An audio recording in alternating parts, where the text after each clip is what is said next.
कुछ लोग ऐसे हैं, हम वंदे मातरम नहीं बोलेंगे। हम क्यों वंदे मातरम नहीं बोलेंगे? क्योंकि देखिए, हमारा मजहब इसकी इजाजत नहीं देता, हमारा धर्म कहता है कि नहीं बोलना चाहिए। सबसे पहले तो बड़ी विनम्रता से बता दूं मैं कि सबसे बड़ा धर्म राष्ट्र धर्म है, बाकी सब बात में।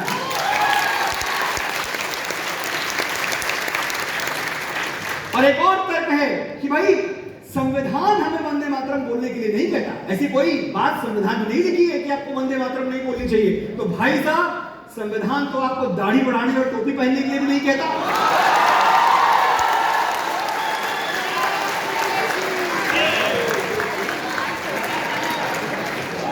अरे बबुआ, हर बात संविधान से थोड़ी होती है, श्रद्धा से भी होती है।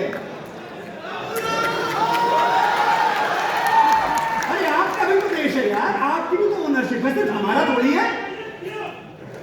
जो तोले दिल के रिश्तों को बना है वो तराजू क्या? मैं पूछ रहा हूं आज, जो कहते हैं वंदे मातरम नहीं बोलूंगा, उनसे एक प्रश्न है मेरा आज काशी की धरती से, कि जो तोले दिल के रिश्तों को बना है वो तराजू क्या? अगर दोनों ही भाई हैं तो फिर मैं क्या, तो फिर तू क्या? ये मिट्टी तेरी भी मां है, ये मिट्टी मेरी भी मां है, तो मां को सर झुकाने में मुसलमान और हिंदू क्या?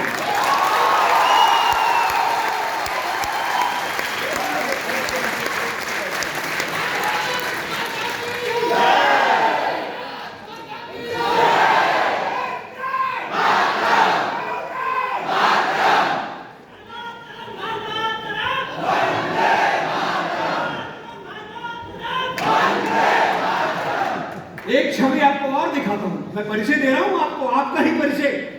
मैं उस भारत से आता हूं जो ठुकराए हुए लोगों की शरण स्थली बन जाता है और 7 समंदर पार परदेशियों को भी सिस्टर्स एंड ब्रदर्स कह के बुलाता है।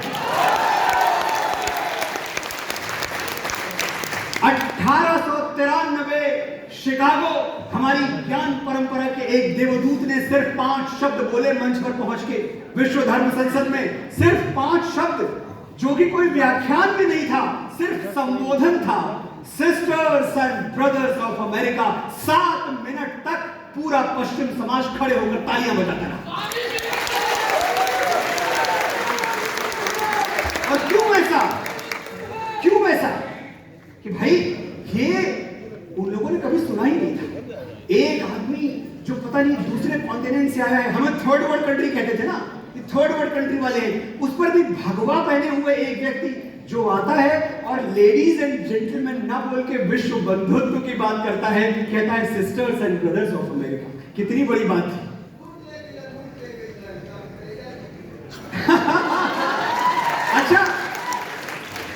अच्छा, इसका देखें आप, सिस्टर्स एंड ब्रदर्स कहा स्वामी जी ने।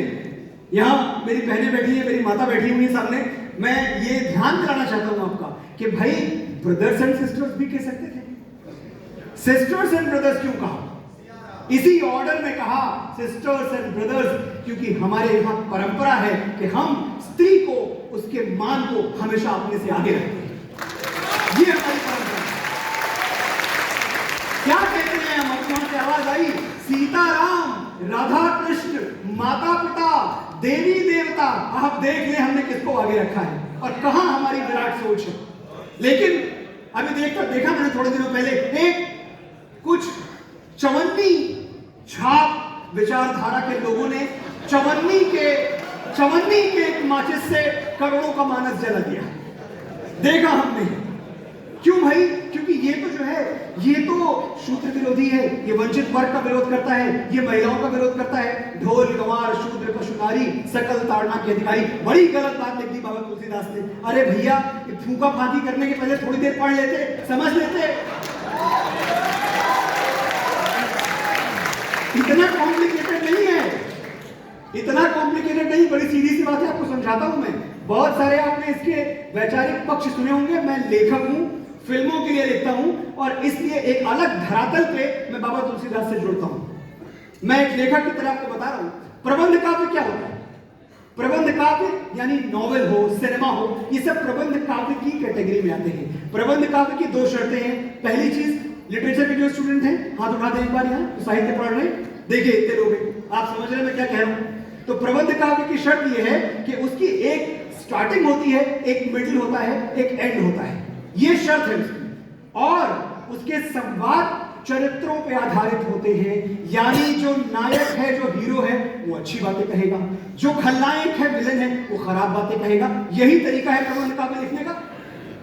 तो एक बार जरा आप पन्ने पलटे और जाएं, रेफरेंस टू कॉन्टेक्स्ट पढ़ के देखें रामचरितमानस को, सुंदर कांड का वो अंश जहां के 3 दिन भगवान बैठे हुए हैं, समुद्र से मार्ग मांग रहे हैं, विनय न मानत जलद जड़ गए 3 दिन बीत, बोले राम सकोप तब हर बिन होए न प्रीत। उस वक्त उस प्रसंग में समुद्र खलनायक है, समुद्र अहंकारी है, वो भगवान को मार्ग नहीं दे रहा, समुद्र जड़ बुद्धि है। ये समुद्र स्वयं कहता है कि मेरे पास बुद्धि नहीं है, मैं जड़ हूं। तो ये जो लाइन कही गई है, ये भगवान श्री राम ने नहीं कही है, ये समुद्र ने कहा है। ये खलनायक की लाइन है, ये एक अहंकारी की लाइन है। इसको इतना